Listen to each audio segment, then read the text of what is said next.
Alors, on va continuer sur le Formula Mode Coil. Donc, c'est le amortisseur coil de Formula. Donc, pour rappel, dans la vidéo précédente, on faisait un peu la découverte de l'amortisseur. C'est un modèle d'amortisseur que je n'ai jamais passé au service, mais je vais m'y mettre. Et en l'occurrence, pour faire les services, j'ai commandé les outils. Ça vient du distributeur de Formula en Suisse qui m'a mis un catalogue de plein de trucs qui ne me concernent pas.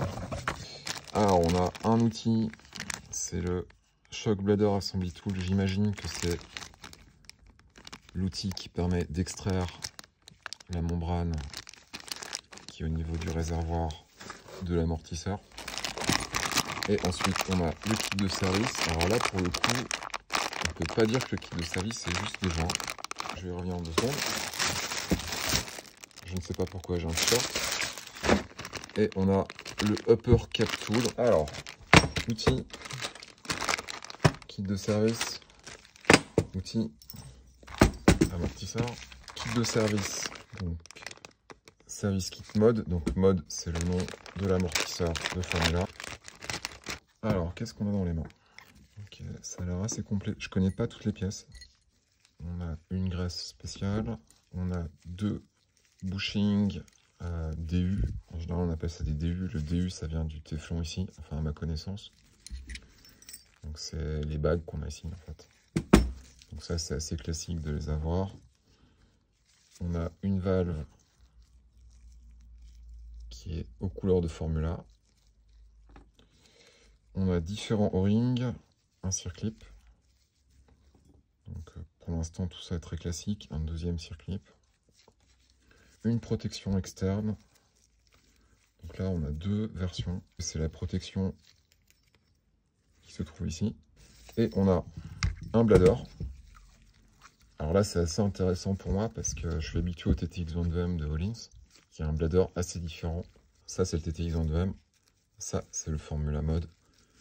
On est sur un bladder qui est beaucoup plus épais et qui est plus long. Là où le TTX 22M est beaucoup plus fin.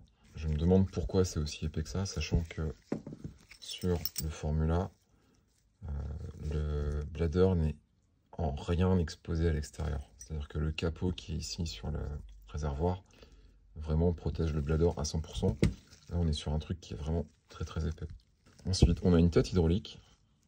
Donc là, je suis comme vous dans le sens où je découvre ce modèle. Alors, au niveau des écritures, TTO 62271-3. Je pense pas qu'on puisse en tirer une conclusion. C'est pas du SKF. À savoir que la pièce équivalente chez Öhlins, c'est bel et bien du SKF. Vous regardez là le joint vert, SKF. Bon, là, c'est pas écrit SKF. Ça veut pas dire que ça marche pas. Hein. Attention. Ça ressemble peut-être à du Fox. Voilà. Fox, on est sur une conception. On a un filetage à l'extérieur avec un joint racleur ici. Et on a un bumper ici pour le talonnage en fin de course. Anti-top-out, on dit en anglais. Donc ça ressemble au niveau de la conception. Par contre, le Formula est beaucoup plus gros. Donc c'est assez différent. Par contre, c'est très différent de Öhlins, parce que le Öhlins n'a pas de filetage. Il est pressé. Et sur le Öhlins, en fait, en fonction des contraintes latérales, ça va bouger. Ce qui donne une certaine résilience à l'amortisseur. Alors que là, on est clairement sur quelque chose qui est vissé, quoi. Par contre, la forme du top-out est assez spéciale.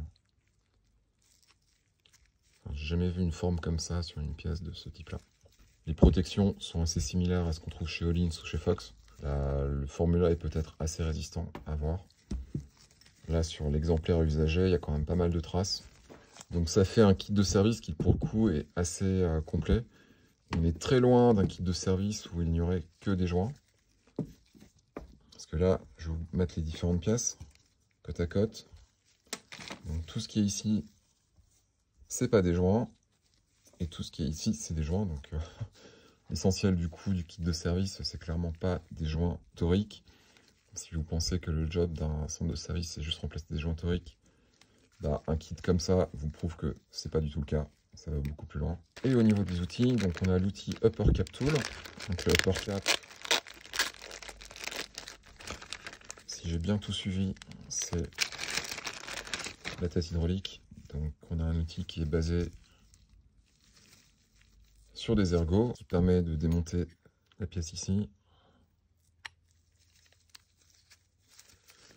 et d'avoir le coupe de serrage adapté. Et ensuite on a l'outil spécial Blader.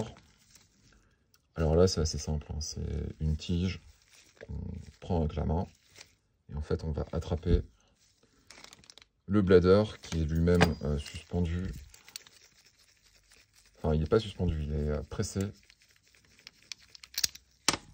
dans un emplacement de valve Presta. Donc là, on a un emplacement de valve. Et en fait, on tire dessus après avoir libéré le capot. A priori, on a besoin que de ces deux outils-là pour faire l'essentiel des services. Je me pose quand même la question de comment on démonte le tube ici pour pouvoir faire le service de toute la partie ici. Parce que d'expérience, c'est pas toujours très simple en fonction des amortisseurs. À voir.